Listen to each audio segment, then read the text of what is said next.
Så er det blevet tid til endnu en arketype tolkning. Denne gang, der vil de 3 arketyper, som jeg trækker, de vil blive tolket op mod det kollektivt 8. hus, som det i hvert fald hedder i astrologien. Det 8. hus er, det 8. hus er et livsområde i det astrologiske livshjul. Og det repræsenterer skorpion-arketypen, eller skorpion-stjernetegnet.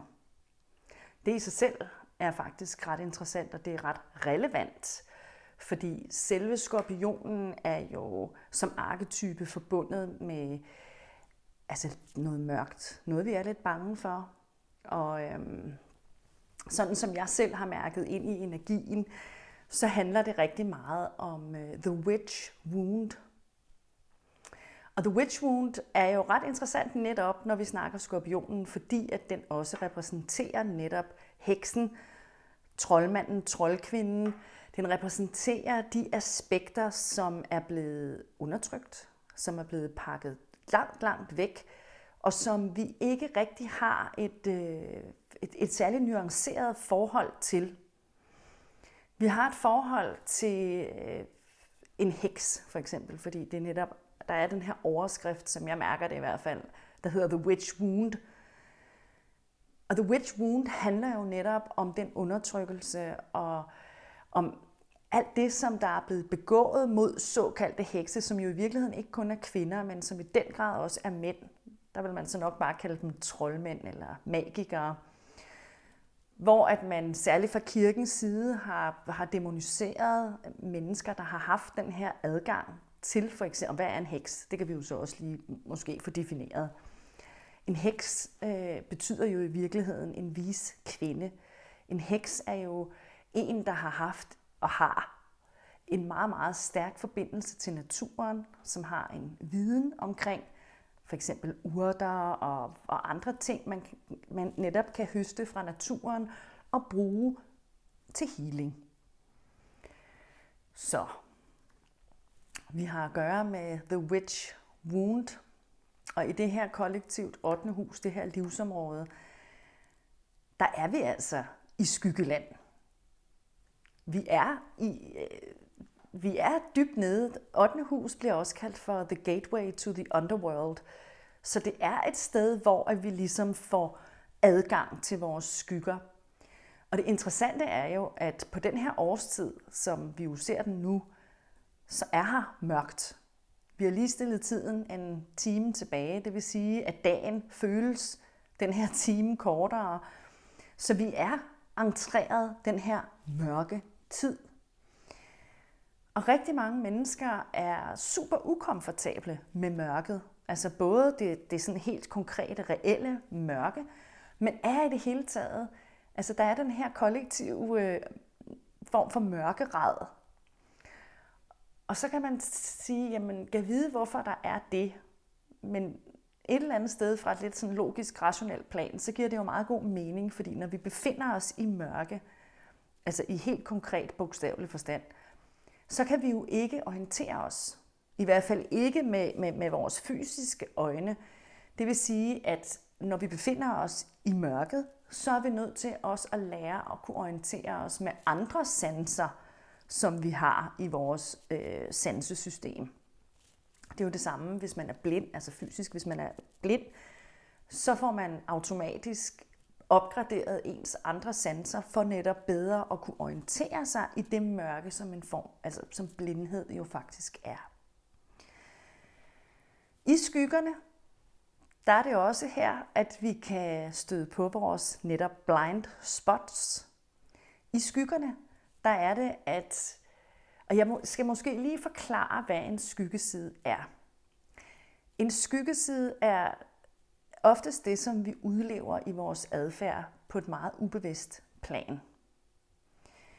Men skyggesiderne kan også være det sted, hvor vi lægger ting hen, som vi enten skammer os over, eller som vi på en eller anden måde selv føler, eller har fået at vide er forkerte, og fy og puha, så putter vi det hen i skyggen, fordi så der er jo mørkt.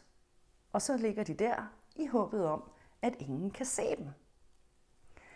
Hvorfor skal alt det, vi lægger i skyggesiden, ikke bare have lov til at blive der? Det er jo simpelthen af den årsag, at når vi kommer fra vores skygger, og lad os sige, at vi i en interaktion med andre mennesker, at der er 2 mennesker, der har et møde og en interaktion fra hver deres skyggeside, jamen så foregår det hele altså meget, det kan i hvert fald meget hurtigt og meget nemt blive rimelig uhensigtsmæssigt. Man kan også sige det sådan, at mørke faktisk kan sidestilles eller oversættes til ubevidsthed, hvor at lys så kan oversættes til at være bevidsthed. Når det kan være vigtigt at få lys på de her skygger, så handler det også om, at der inde i skyggeland findes det, der hedder The Golden Shadow. Og det vil altså sige, at det er de ting, som vi netop ved at ture og se vores skygger i øjnene, har muligheden for at kunne transformere og faktisk gøre til en kvalitet, og gøre til noget, der faktisk kan komme til at være rigtig, rigtig gunstigt for vores adfærd og for vores virke her i verden. Der er en healings challenge i det her kollektivt 8. hus. Og den healings challenge, det handler om for det første at konfrontere sine skyggesider, men i særdeleshed også at konfrontere det aspekt i vores skyggesider, som handler om grådighed. Og grådighed kan jo være mange ting. Altså vi kan være grådige på viden, vi kan være grådige på opmærksomhed, vi kan være grådige efter magt. Det er jo sådan en, man i hvert fald godt kan se udspille sig ude på den store verdensscene. Men lige præcis når vi har med 8. hus at gøre, så handler det ikke så meget om, hvad der foregår derude. Det handler om at forstå, at det vi ser derude er en afspejling af noget i os. Så hvis vi tager den hjem og siger, okay, der går nok meget grådighed efter magt derude, jamen hvor er jeg grådig efter magt? Og hvis du sidder og siger, det er jeg da i hvert fald ikke, jeg er da overhovedet ikke grådig efter magt, vil jeg så sige, så synes jeg, du skal sætte dig ned og prøve at meditere lidt over, hvilke områder af dit liv, eller på hvilken måde, at det at have magt, eller det på en eller anden måde at være positioneret over andre, gør sig gældende for dig. Fordi det gør det for os alle sammen på den ene eller den anden måde. Vores opgave er bare at afdække, hvor at vi har den skyggeside. Så 8. hus, det er et lidt mørkt sted. Det er et sted, hvor mange ikke sådan helt frivilligt bevæger sig hen, fordi at vi helst vil gøre sådan her, og så ikke ellers forholde os mere til det. Så når jeg trækker de her 3 arketyper og tolker det op imod netop den her store kollektive skygge, som 8. hus repræsenterer, the gateway to the underworld, så vil jeg invitere dig til at prøve at have så åben prøv at åbne dig op, prøv at være nysgerrig, prøv alligevel at turde at træde ind i det mørke, der er i dig. Og brug de her arketyper, som jeg trækker, som et perspektiv, et nyt perspektiv, som måske kan være med til at guide dig, som måske kan være med til netop at få dig i kontakt med noget i dine skygger. Så lad os komme i gang. Jeg har også en stor bunke her. Så jeg tror faktisk lige, at vi skal lige prøve at se her. Lad os lige se en gang. Vi ser, hvad der kommer. Jeg ved det jo heller ikke på forhånd, så jeg er jo vildt spændt også. Hvad dukker der op? Og særligt også i forhold til, hvordan når vi tolker det op mod de her skygger, ikke? Vi tager den her. Visionæren.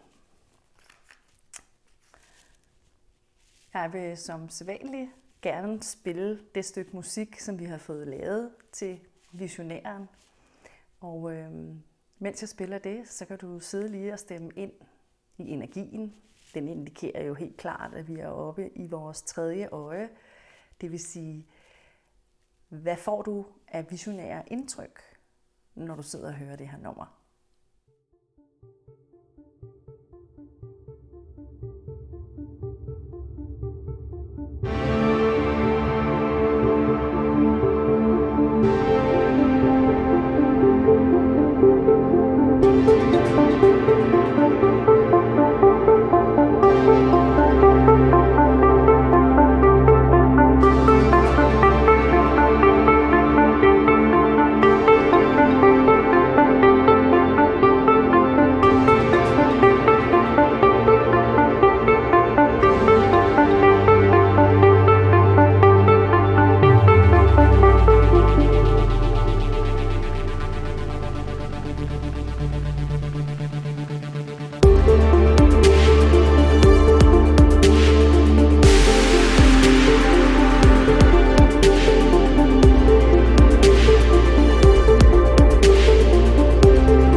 Og som man jo nok kunne fornemme, så er der jo sådan lidt en sci-fi stemning over visionæren. Der er jo sådan lidt den her stemning af at være lidt i fremtiden, fremtidsvisioner. Og noget af det, jeg faktisk synes, der er lidt sjovt, det er, at jeg har lige siddet og hørt sådan en November Energy Update af en skønt fyr, eller mand, der hedder Lee Harris. Og han var faktisk inde og tale om det her med at være på forskellige tidslinjer. Det var faktisk et af de helt store temaer i hans energiupdate her for november måned. Det var det her med, på hvilken tidslinje befinder vi os. Og der kan man sige, altså oftest når man står i situationer, hvor at der er en form for krise, at, at vi er i en tilstand af, at noget ikke føles særlig rart. Vi kan jo kigge ud i verden, vi kan jo se, det er jo ikke fordi verden virker som det rareste og dejligste sted. Og mange kan måske i virkeligheden også i forhold til at forestille sig, hvordan verden kommer til at se ud med al den her vold og krig og had og død og ødelæggelse. Der vil jeg sige, at når vi netop befinder os i det her 8. hus, the gateway to the underworld, så kan skyggesiden af visionæren godt komme til udtryk på den måde, at man ligesom kan føle den her katastrofetanker. Man kan komme til at visualisere en hel masse forfærdelige ting. Og om ikke andet, så får man det visualiseret, for eksempel ved at gå ind og sidde og kigge nyheder og så videre og så videre. Så der kunne være en invitation til at prøve at holde sine visioner lidt mere rene. Altså være meget bevidst om, hvad du rent visuelt sætter dig selv i kontakt med i den her måned. Og også hvis vi sætter det op imod det her med de her timelines, ja, jeg synes, jeg sagde lime, altså, anyway. Vær meget bevidst om, hvordan du visualiserer din fremtid. Kommer du til her fra Skyggeland i skorpionsæsonen her og se den fra et meget mørkt sted? Eller kommer du til at sidde og ønske dig tilbage til den gang, der var en gang, og hvor var det dejligt. Og vi glemmer jo helt, jamen prøv at høre her, det var der jo egentlig ikke. Vel? Men vi har en tendens til, i forhold til det her med tidslinjer, at kunne springe lidt rundt på dem, at man enten vil ønske sig tilbage, eller også at man vil ønske sig frem. Så der kan ligge noget i det her med at bringe sig selv ind i nuet. Altså vi bliver nødt til at være i det her nu, vi nu engang er i. Også selvom det er ubehageligt. Også selvom det er mørkt. Også selvom det er et sted, hvor vi vil ønske, at tingene var anderledes. Jeg har lige selv færdiggjort et kursus, der hedder The Wisdom of Grief. Og en af de helt store nøgleord i det her kursus, i forhold til at håndtere en soveproces og mange af de forskellige faser, den indeholder, så var der et statement, som jeg synes var rigtig, rigtig godt. Og det var det her med forgive reality. Accept what is and forgive reality. Det er faktisk ret dybt, for det handler netop om også noget af det, som vi kan blive kaldet rigtig meget til i den her tid, som er at overgive os. Altså trust the process and surrender. Simpelthen overgive os til det, der er. Og det kan vi jo have svært med, fordi hvis ikke vi bryder os ret meget om det, der er, så har vi da ikke lyst til at overgive os til det. Men jeg tror, at tør vi gøre det, tør vi tage den der tur ned i the underworld, tør vi overgive os til det, som vi kan mærke en modstand på. Nej tak, vi vil helst bare have love and light and bliss and blossom. Men tør vi også at overgive os til det, der er, så tror jeg, at der vil kunne komme nogle visioner, som ikke nødvendigvis kun er præget af katastrofeforventninger osv. osv., men der vil måske blive givet plads til, at vi sådan rent visionært kan forestille os den fremtid, vi gerne vil have. Fordi i det øjeblik, at vi er i en overgivelsesproces og siger, okay, come what may, så åbner vi os også op for, hvad end der kan komme af indstrømninger til os visuelt. Det er selvfølgelig klart, hvis du er et menneske, der i forvejen er meget visuelt, så kan det være, at du har nemmere ved det end andre. Men invitationen, som jeg mærker det i hvert fald i forhold til den visionære, det er, prøv at åbne dig op. Og det handler nemlig om at forsøge ikke at bare gøre det fra et frygtsomt sted, men at få sig selv ind i det her nu. Og så derfra, fra et meget mindful sted i virkeligheden, give plads til, hvad end der kan komme af visioner. Og så i øvrigt måske også netop være bevidst om, hvordan ønsker jeg, at fremtiden skal se ud? Hvordan ønsker jeg, at fremtiden skal se ud for mig? Hvordan ønsker jeg, at fremtiden skal se ud for vores jord her? Og for menneskeheden og naturen osv. osv. Så kan man sige, at den der healings challenge, og i forhold til det her med grådighed, hvis du har overskud til det selvfølgelig, fordi det er dybt, og der er mange facetter af det her, som gør, at det kan være måske en lille smule overskueligt at navigere i, særligt hvis man også er påvirket af den lidt tunge energi, der er i den her tid. Er du grådig på at ville vide, hvordan tingene skal se ud? Altså har du en tendens til at ville have at kunne se mere, end du egentlig kan? Eller vil? Eller får lov til? Så det var bare sådan en lille, bare lige for at koble den op på den der healings challenge, der er i det her livsområde, i det 8. hus. Hvor du grådig i forhold til, hvad du gerne vil se. Sidder du og konsumerer nyheder? Sidder du og konsumerer masser af visuelle ting? Fodrer du dig selv lidt grådigt? Altså grådigt forstået på den måde, at du faktisk overdriver det indtag, du har af visuelle ting. Tænk over det. Lad os gå videre og trække næste arketype. Jeg tror faktisk, at jeg skal lige se. Jamen, det blev jo den her så. Det er strategen, det er sjovt. Vi er meget oppe i hovedet i dag, hva'? Det er jo sådan meget hoved, den her, det er jo decideret hoved her. Og strategen, det er jo virkelig den her, altså det er jo i virkeligheden en meget, meget maskulin energi. Det er en maskulin energi, som jo sidder og tænker, hvordan kan jeg regne det hele ud? Hvordan kan jeg lægge en plan? Hvordan kan jeg strategisk planlægge mig ud af det ene eller det andet? Lad os lige se det stykke musik, som vi har fået lavet til strategen. Og så kan du jo, mens du sidder og ser det, lige sådan tune ind på dens energi. Den kommer her.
Strategen er jo, det er jo som sagt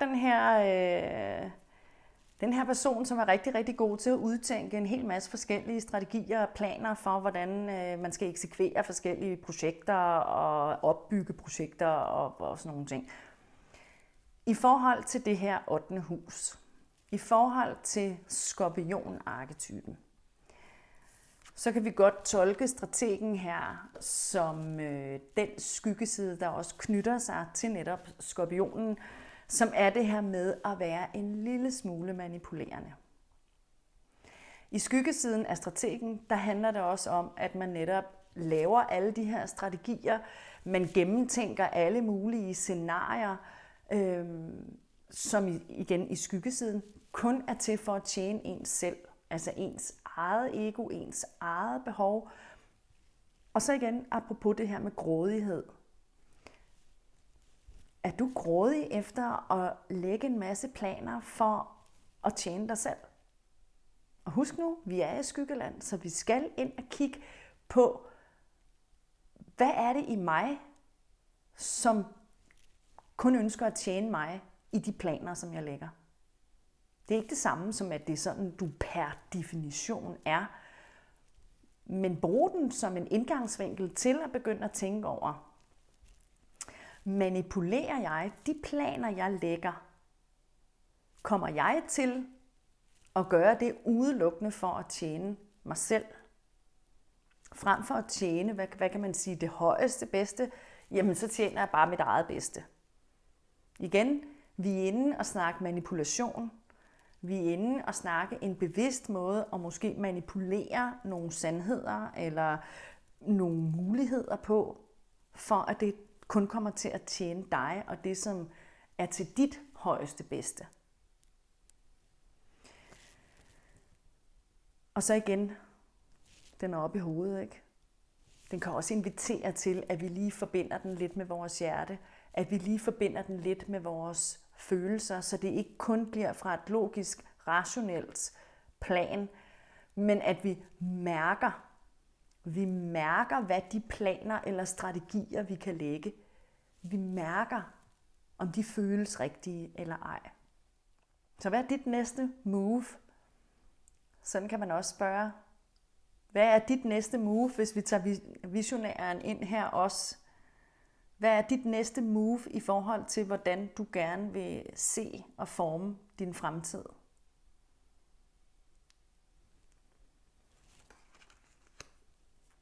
Tiden flyver, kan jeg sige. Sådan er det jo, når først vi går i gang med det her, så flyver tiden afsted. Lad os trække den sidste og prøve at se, hvordan de eventuelt kan tale til hinanden i forhold til det her. Jeg vil lige sige, at der er masser af andre meget gode ting at sige om den her, og den her også i øvrigt. Altså, men lige nu, netop fordi vi er i det her livsområde, det 8. hus, som er the gateway to the underworld, så er det fokus, jeg også tolker ud fra. Der røg lige en bunke til side der, så tager vi herfra. Så vælger jeg også at kigge på det lidt fra skyggesiden. Ikke? Og det kan godt være, at det er nogen, de tolker som værende ubehageligt eller negativt. Men det er det ikke. Ikke sådan per definition bare negativt. Det er der mange, der går og tror om skyggesider, at det er så negativt. Hvorfor skal det være så negativt? Der er ikke rigtig noget. Jo, og der er en der. Ja. The Virgin. Of course. Det er sjovt, jeg gik faktisk i morges og tænkte ikke lige på The Virgin eller Jomfruen, men jeg gik og tænkte på prinsessearketypen. Og prinsessearketypen og Jomfruen har sådan lidt samme feel over sig på en eller anden måde. Jomfruen tænker jeg lige, vi skal høre nummeret af, og så kan du, mens du hører nummeret, forbinde dig med Jomfruens energi.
jomfruen er jo simpelthen, altså hvis vi kigger på jomfruen fra et astrologisk arketypisk perspektiv, så repræsenterer hun jo faktisk også højeste præstinden. Hvis vi bare kigger på den sådan rent arketypemæssigt set, så handler det faktisk også om det her med autenticitet, om renhed, om at være uspoleret. Og hvad vil det sige at være uspoleret? Jamen det er jo netop det her med at have sin uskyld intakt. Faktisk sin evne til at kunne tro på det gode i mennesker. Så det giver jo super god mening, at den dukker op i en mørk tid, hvor at vi jo netop kan måske risikere at i stedet for at have en tro på vores medmennesker og tro på det gode i vores medmennesker, gør det stik modsatte. Vi får mistillid, vi får aversion, alt muligt. Den kan invitere os til virkelig at bringe lyset ned i det her mørke. Vi ser jo også jomfruen portrætteret, det kunne du også se i videoen, i de her hvide klæder, som jo er en lys farve. Og inviterer lyset ned i mørket med bevidstheden om den uskyld, som jomfruen her repræsenterer. Rigtig mange mennesker verden over har jo, og selv børn også, og her snakker jeg ikke om den seksuelle uskyld, men jeg snakker om netop den her uskyld i forhold til at komme fra et ægte sted, altså at komme fra et rent sted i os selv. Der er faktisk også jeg ved ikke om du lagde mærke til det, men i musikken konverteres den pludselig til at gå over i mol. Og det er fordi, at der til jomfruen faktisk også er sådan et lidt melankolsk aspekt. Der er en dybde, som der ikke på samme måde for eksempel er hos prinsessearketypen, men i jomfruen, der er der en dybde, som den her melankoli på en eller anden måde repræsenterer. Melankolien kunne jo i hvert fald sat i kontekst til visionæren her, være den her nostalgi. At vi går tilbage på tidslinjerne og begynder at vi sidder der og sukker efter en tid, der engang var. Det vil jo så i forhold til strategen kunne påvirke vores måde at lave strategier og planlægge vores fremtid i virkeligheden, hvis vi begynder at gå for meget i jomfruens meget melankolske tilgang til tingene. I hvert fald fra et ubalanceret sted, et sted, hvor at uskylden faktisk er ved at være krænket, er ved at være brudt, så kan melankolien opstå. Der er også noget andet at sige til lige præcis jomfruen her. Og det er, der er en lille bit smule pionerenergi over jomfruen, fordi det også handler om det her med at gå ud, altså at betræde ubetrådt terræn. Det i sig selv er jo meget pionersk, fordi det er jo det, en pioner gør. En pioner går vejen og betræder ubetrådt terræn og skaber en vej, som aldrig er gået før. Så det kan hun faktisk også invitere os til, også i forhold til, hvilke visioner vi vil prøve at sætte os i kontakt med for fremtiden.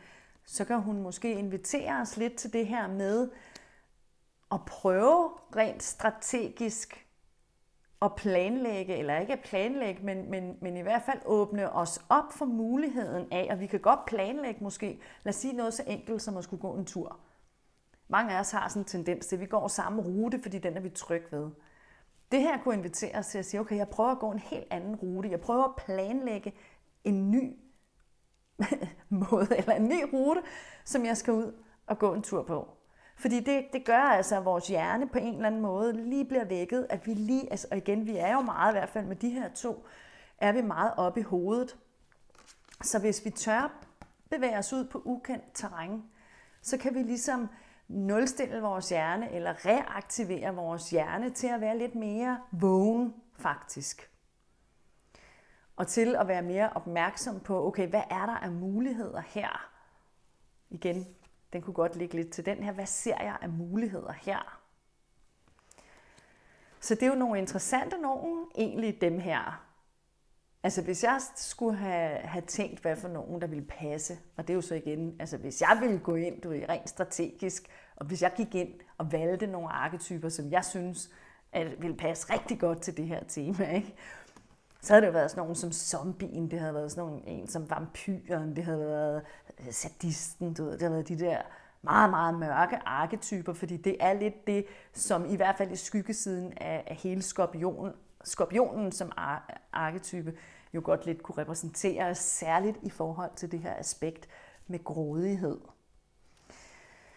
Og så kan man sige, uskylden her i forhold til grådighed, altså hvad kan vi...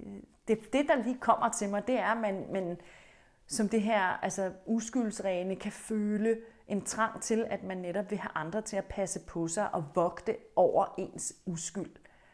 Så der kan ligge en grådighed i at være passet på. Der kan være en grådighed i at lægge sin tryghed, eller hvad vi skal sige, sin beskyttelse ud til andre, frem for selv at finde en form for tryghed i sig selv. Jeg kan i hvert fald mærke, at jeg selv lige begynder at reflektere over den i forhold til, hvad jeg helt personligt har af processer, der trænger sig på for mig i øjeblikket, som faktisk handler om noget med tryghed. Altså det her med, altså jeg mærker selv sådan et kæmpe behov for at føle en eller anden form for tryghed. Hvor jeg godt kan mærke, at jeg kan personligt have en tendens til at føle, at det skal være andre, der skal provide mig med den her tryghed. Det kunne godt ligge lidt i den her, men igen også lidt i prinsessen faktisk, ikke?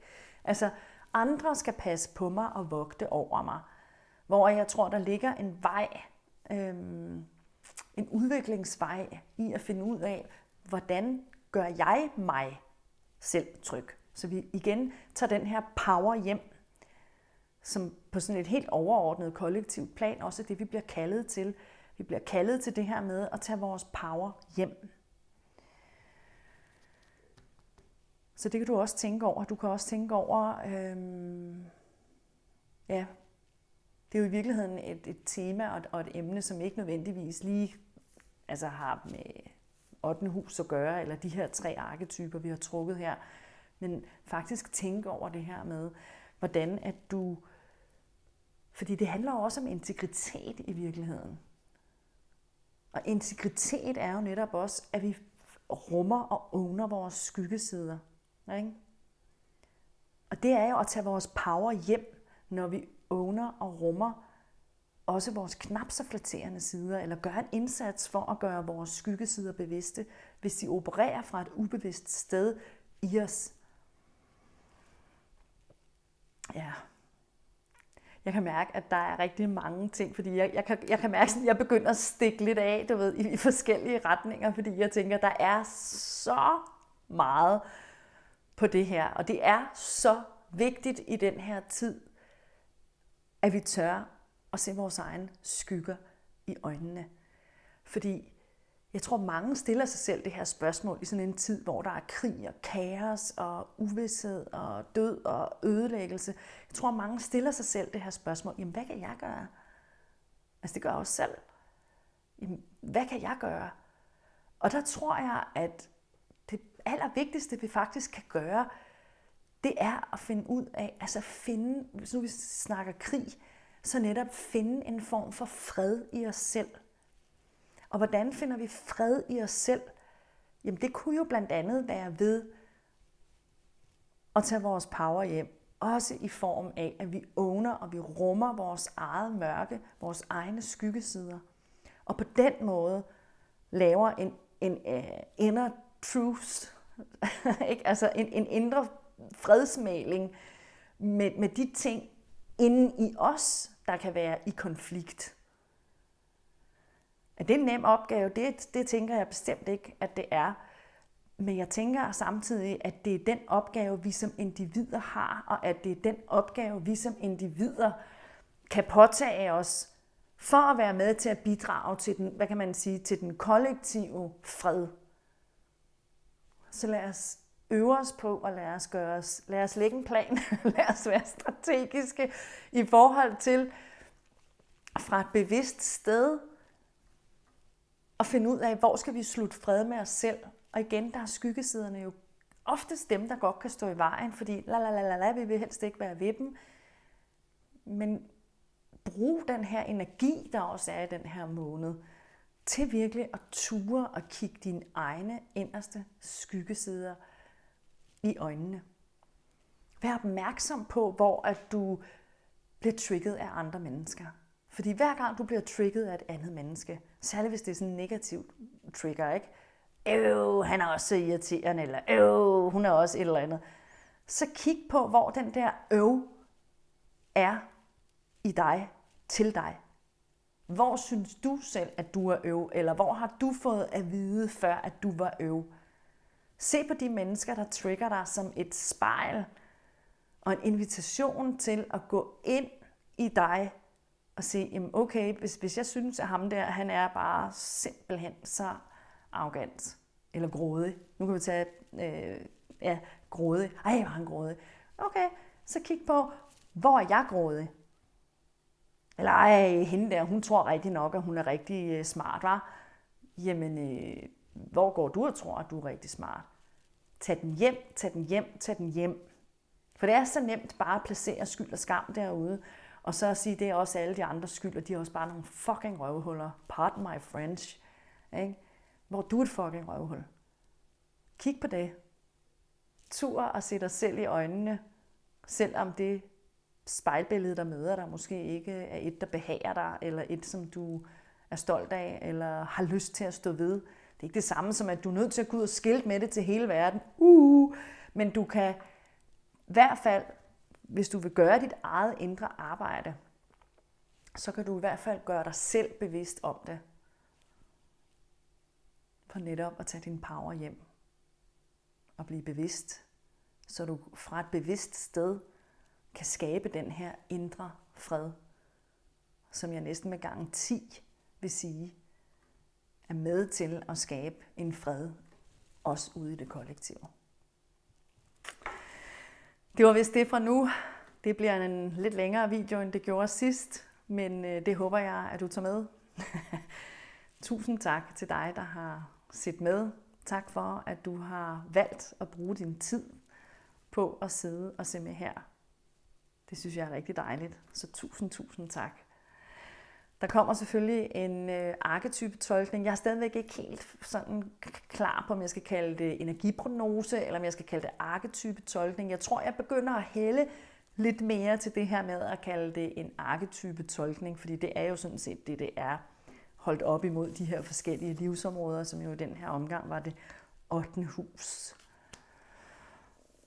Ja. Vi ses.